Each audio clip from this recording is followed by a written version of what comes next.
Estás entrando a Se Desnuda la Piel podcast. Bienvenido.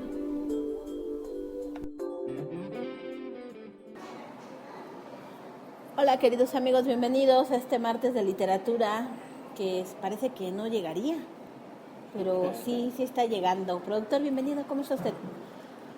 Pelando, con pingüinos por todos lados. Sí, está terrible. El día de hoy quiero hablarles de un tema muy interesante, martes de literatura, Se Desnuda la Piel podcast. ¿Qué pintan las pintoras en la historia del arte? ¿Dónde está la literatura ahí, Contreras? Por Elena Urrutia, y es un artículo tomado de la jornada semanal de Nueva Época número 62 del 19 de agosto de 1990. Es un artículo que vale la pena. En este artículo se pretende analizar la participación de las mujeres en el campo del conocimiento o del arte en el pasado, establecer que su participación ha sido escasa y poco relevante, pero aún para poder dejarlo asentado no es poco el trabajo que hay que emprender con el objeto de recuperar el material que permita emitir tal juicio.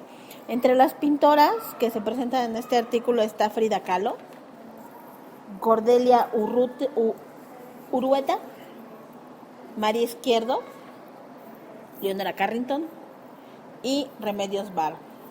Y me encantó la introducción de este artículo, de ahí que se los comparta. El arte para mí no es solo la literatura, también es la pintura. Yo ya les había dicho que íbamos a hablar de pintura. La pintura es importantísima y el que no se hable en el podcast no lo hacemos porque de alguna manera la pintura hay que verla. La sugerencia del productor es sensibilizarnos. De hecho hay una entrevista pendiente con dos jóvenes artistas, amigos míos, que quizá lo hagamos para un sábado especial, en el cual tratamos de edificar un poco nuestra conciencia crítica y nuestra conciencia artística. Estos jóvenes pintores están desarrollando un trabajo aparte, fuera de lo establecido, están buscando sus propios espacios, están buscando su manera de hacer su discurso estético, y son unos chavos geniales y son muy talentosos. Los presentaremos después a Saúl Martínez y a Coyul Itay, pero ahorita vamos a citarnos en este podcast de pintura. Quizás ha habido alguna evolución, falta, no sé, hablar de Marta Chapa, que no me gusta, pero ahí está, de Magali Lara, que ha desaparecido últimamente. No las menciono porque este artículo se centra en pintoras de reconocimiento mundial, Carla ¿no? Ripley En también. el tiempo de este artículo, claro. ¿verdad? Alguien ha intentado buscar, por ejemplo, en una importante y nutrida biblioteca, la obra escrita por nuestras abuelas y bisabuelas decimonónicas, o bien en algún museo que abarque precisamente ese siglo XIX, su quehacer artístico, plástico, literario. ¿Qué encontraríamos, productor? ¿Qué cree usted que encontraríamos si nos pusiéramos de detectives? Un gran vacío, una gran incógnita. Las pintoras mexicanas han brillado por su ausencia, salvo nuestro santum santorum, que siempre va a ser Frida Kahlo, Remedios Varo, María Izquierdo, como usted lo acaba de decir, pero hay poca difusión de la obra de artistas. Ya afortunadamente las cosas han cambiado, hay una nueva generación, pero sí tienen que hablar mucho los jóvenes artistas de este tema. Sí, de hecho, sería decepcionante, como usted lo acaba de mencionar, sería desalentador, porque en realidad el quehacer plástico, tanto plástico como literario, ha sido tradicionalmente protagonizado por los hombres. ¿Sí? ¿Cuántas mujeres conoce usted que sean premio Nobel de literatura, por ejemplo? Gabriela Mistral y cuántos Toni hombres? Morrison. ¿Y cuántos hombres? Pues bueno, puede ser. Todos. Todos los demás. Bueno, sí. Entonces, en este artículo me pareció muy interesante rescatar varias cosas. Yo soy de las personas que me dejo llevar por la intuición y me gustó mucho esta introducción que les acabo de compartir, ya que esta señora Elena Urrutia nos menciona lo siguiente. Nos dice que si nos ponemos a investigar en el tema de la literatura durante los siglos XVI, XVII, XVIII y XIX, nos encontraremos con que, ¿qué creen? es igual de decepcionante la situación. Hay poca literatura publicada de mujeres.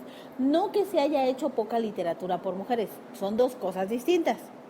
E igual, tampoco es que haya habido poca pintura, pero la realidad es que como género las mujeres han estado muy ocupadas en su casa, con sus hijos, y pues atendiendo otros quehaceres, ¿no? Han estado relegadas, han estado... Perfecto, esa palabra me gusta más.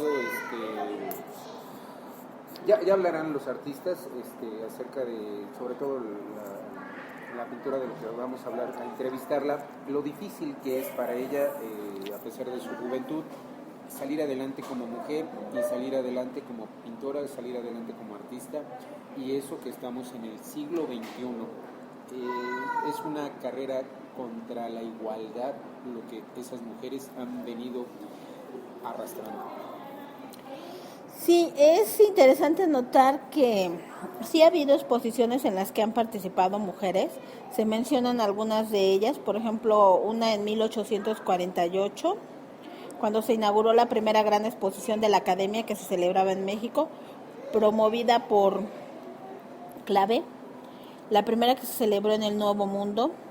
También hubo otras 23 exposiciones más, luego otra en 1898 e inclusive en un catálogo de la exposición Pintoras Mexicanas del siglo XIX se mencionaba que en México no se sabía bien si antes de María Izquierdo y de Frida Kahlo había otras pintoras. Sin embargo, algunos mencionaban que sí y citaban algunos nombres. Entre ellos estaba, esto lo mencionó Justino Fernández y Manuel Romero de Terreros. O sea, sí ha habido otras mujeres pintoras. Recordemos a esta señora Raquel Tibol. ¿Se acuerda usted de Raquel Tibol? Claro, ella fue una crítica de arte que una vez, la recuerdo con mucho cariño, habló maravillas de un cuadro que yo hice. Lástima que no lo grabé y no me tomé una foto con ella, pero sí. Fantástica Raquel Tibol, una gran estudiosa del arte mexicano. Sí, ella mencionó lo siguiente, cuando le solicitaron un texto sobre la mujer en el arte mexicano del siglo XIX para la revista FEM. Ella señaló que dentro de los estudios de desarrollo cultural, una de las muchas maneras de abordar el desarrollo de la mujer como persona y como ser social, casi no había sido tocado. Para mí misma, escribía estos apuntes son un acercamiento al tema. O sea, no es nuevo el tema de que en muchos sentidos las mujeres han sido relegadas a ciertos quehaceres. Sometidas es la palabra. Sí, sometidas. Sí, y se les ha sometido a partir del amor, a partir de la maternidad, chantaje. A partir del... Pero todo eso va involucrado un chantaje emocional. Su función, su lugar en la familia es siempre supeditada a su rol de sexo. Entonces eso es bien difícil de quitar, es una idiosincrasia, es una carga cultural, en los negocios simplemente nuestras asambleas siguen siendo desiguales, la cantidad de varones que la cantidad de mujeres. En las empresas ocurre lo mismo. Los puestos claves de dirección, de decisión, son de hombres. En el arte no puede ocurrir otra cosa distinta, Así es. Al menos aquí en México. Así es. En el catálogo de la exposición del Museo de San Carlos, que fue exhibido en los meses de marzo a mayo de 1985, se menciona, esto lo hizo Leonor Cortina. Ella tuvo que emprender una investigación detectivesca porque de las 108 obras expuestas solo 7 pertenecían a algún museo y el resto eran de colecciones particulares. De hecho, esto nos demuestra la significación de que la cultura femenina ha tenido hasta ahora, hasta no hace mucho tiempo. En otras palabras, la obra pictórica de estas artistas plásticas es una manifestación de la cultura femenina desde su concepción misma y estuvo destinada al espacio privado, al ámbito familiar. O sea, muchas de esas mujeres no entendían que en realidad eran artistas, que eran grandes pintoras y que tenían grandes posibilidades porque tenían su mundo. No les permitían, o sea, no les tomaban en serio, no les permitían exponer, ver su discurso, calificarlo, estaban reducidas, sometidas, alienadas, segregadas. Eso es monstruoso. Muchas de estas obras podrían con dignidad haber formado parte del acervo de algún museo, pero salvo raras excepciones no lograron el privilegio de cubrir otros muros que no fueran los de su casa. Esto si algunas de ellas tenían la oportunidad de aprender pintura, pues lo que normalmente hacían cuando había estrechez económica eran dar clases particulares de dibujo y pintura. Jamás vendían sus pinturas. Estamos hablando de la desigualdad, pero esto es como una referencia histórica.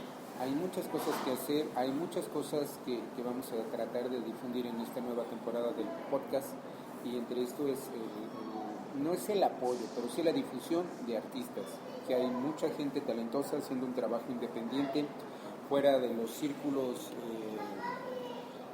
establecidos, que se llega a través de la amistad, de la corrupción, de cierta, no me gustaría decirlo, pero funciona así, lamebotas en todos lados. Usted es bien decente, yo hubiera hecho otra lamecosa, pero bueno. En una brillante explicación con que Virginia Woolf, escritora reconocida, ilustra la génesis de la vocación de escritora, ella apunta que la primera profesión pertenece al orden de la cultura, es decir, al mundo excesivamente masculino, y que tuvo capacidad de ejercer la mujer. Fue la literatura. Añade que esto se debió a razones meramente prácticas.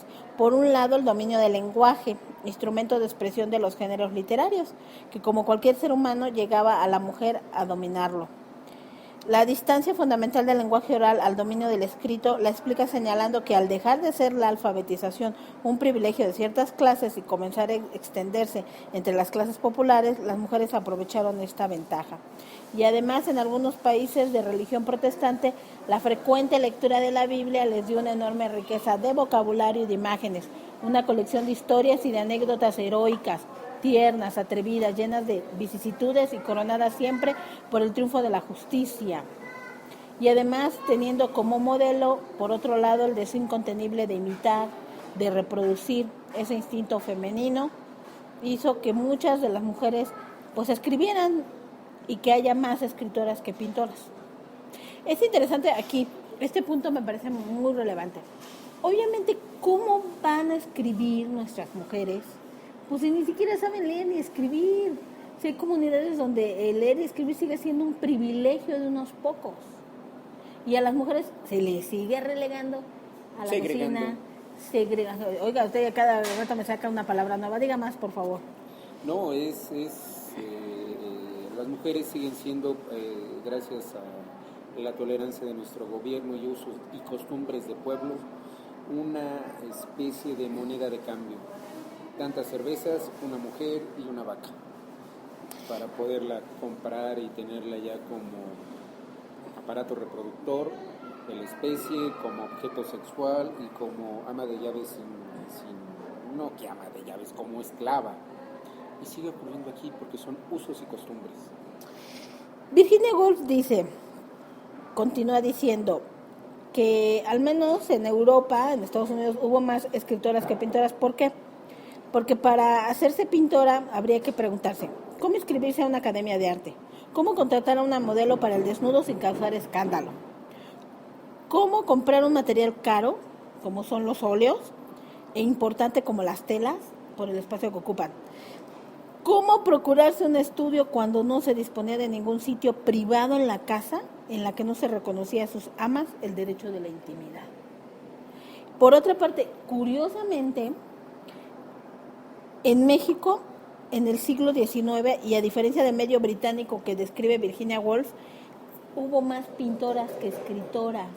¿A qué cree usted que se deba esto?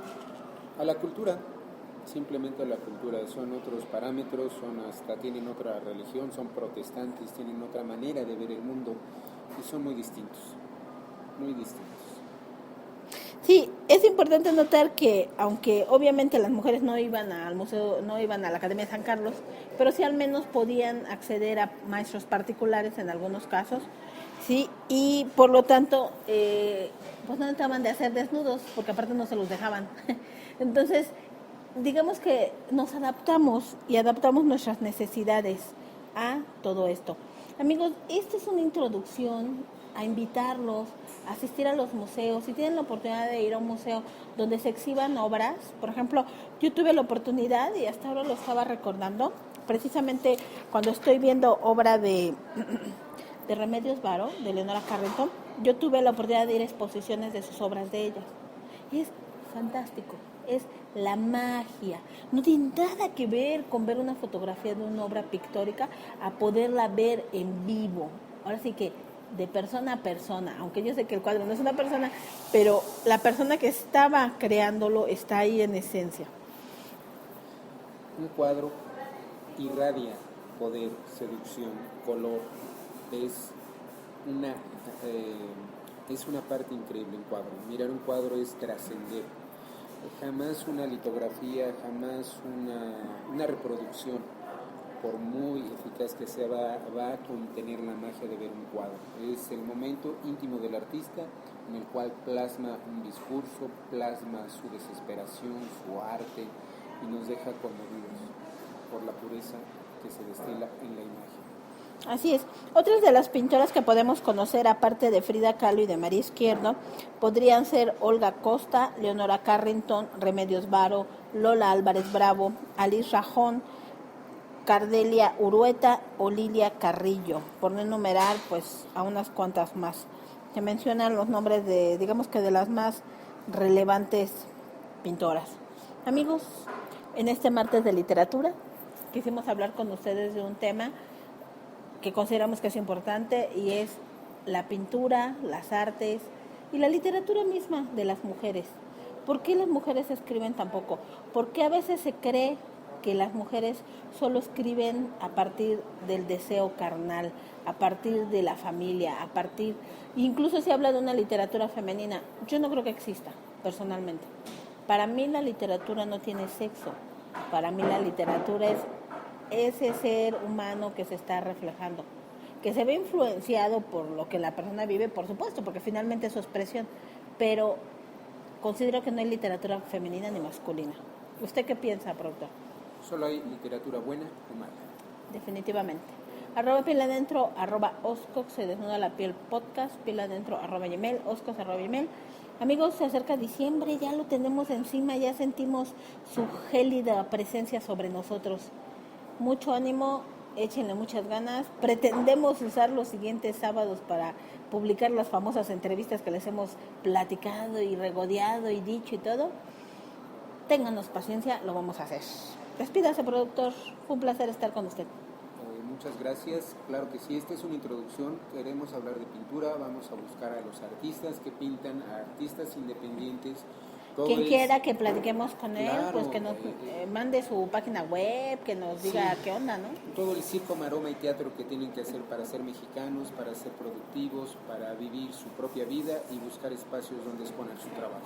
Así es. Estamos convencidos que la única manera en que podemos crear, recrear y comunicarnos es siendo sociales, y ser socialmente activo es tener siempre un punto de vista crítico, a pesar de todo y contra todo. Y como siempre, nos encanta volver a las raíces, porque las raíces nos permiten saber de dónde venimos y hacia dónde vamos. Amigos, cuídense mucho. Cuídense mucho, un beso muy grande a papacho y pues empiernada, ¿no? Porque el frío está cañón. Chau.